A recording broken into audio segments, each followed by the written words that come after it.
Hello everyone, তোমরা সবাই কেমন আছো? তো আমি কিন্তু এখন আমার নান বাড়িতে। তো নান বাড়িতে আমি আজকে বানিয়েছি কাঁচা আমের শরবত। তো তোমাদেরকে আমি কাঁচা আমের শরবতটা কীভাবে বানিয়েছি সেটা তোমাদেরকে আমি বলছি। তো ফার্স্টে কিন্তু আমি কাঁচা আমগুলোকে সুন্দর করে ব্লেন্ডার করে নিয়েছি। তারপর কাঁচা আমটা দিয়ে একটু বিট লবণ, একটু লেবু, একটু পানি, আর উপর থেকে একটু বিট লবণ ছড়িয়ে দিয়ে একটা লেবু কেটে দিয়ে দিয়েছি। তৈরি আমাদের কাঁচা আমের শরবত। খেতে জাস্ট ইয়াম্মি হয়েছিল। তোমরা কিন্তু অবশ্যই এটা ট্রাই করবে। তো আমি কিন্তু এখন আমার গ্রামের বাড়িতে চলে এসেছি। তো এখন কিন্তু আমাদের ধান কাটার উৎসব শুরু হয়ে গিয়েছে, এর জন্য আমরা চলে এসেছি। আর 1 মাস পরে যাব আমি আমাদের বাসায়।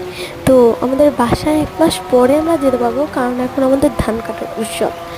তো এখন কিন্তু আর বাসায় যাওয়া হবে না, আর ভালো লাগছে না, কারণ আমার স্কুল, প্রাইভেট এগুলো বন্ধ যাবে।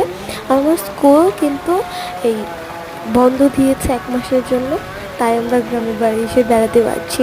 অনেক ভালো লাগছে। দেখো আমার গ্রামের বাড়িটা কত সুন্দর, আর কত ভালো লাগে আমার গ্রামের বাড়িটা।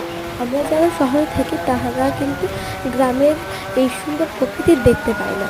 তো দেখো এখন কিন্তু আমাদের এখানে তুমুল বৃষ্টি হচ্ছে, আর দেখো একটু বৃষ্টির পানি আমি তোমাদেরকে হাতে নিয়ে দেখাচ্ছি।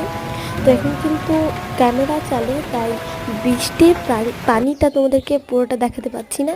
তো দেখো আমার চাচিদের কাছ থেকে কতগুলো আম পেড়ে নিয়ে এসেছি। কালকে আমসত্ত্ব বানাবো, আর আমসত্ত্বর ভিডিওটা তোমাদের কাছে পৌঁছে দেব। তো আমি কিন্তু ক্যাচ করতে পারি, তাও দেখো অনেকগুলো ক্যাচ হয়েছে, অনেকগুলো হয়নি। আম কোথায় যাস, আম শুধু এদিক ওদিক চলে যায়। তো আজকের মতন বাই।